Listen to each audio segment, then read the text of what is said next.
या ठिकाणी उपस्थित आपल्या गावचे माजी सरपंच, आता सध्याचे उपसरपंच नितीन पाटील, माजी उपसरपंच बाजीराव पाटील असतील, आमचे मित्र अमर सावळे आहेत, सचिन चौगले सर आहेत आणि ग्रामपंचायत सदस्य अनिल पाटील आहेत, माजी उपसरपंच निलेश लोंढे आहेत या आणि ग्रामपंचायत सदस्य सुनील मलमे. त्याचबरोबर या ठिकाणी विशेष मला उल्लेख करावा असं वाटतं तो म्हणजे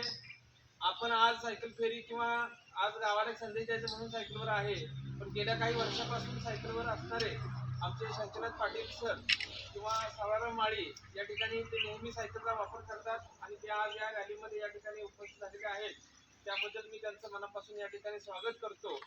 आणि या ठिकाणी विविध मुलं या सायकल रॅलीमध्ये सहभागी झालात आणि याही पुढे बऱ्याचदा आम्ही ग्रामपंचायतीने जेव्हा हाक देईल तेव्हा तुम्ही अशा पद्धतीने सहभागी व्हावं आणि आपलं गाव प्रदूषणमुक्त करण्यासाठी सर्वांनी सहकार्य करावं अशी या ठिकाणी विचारांची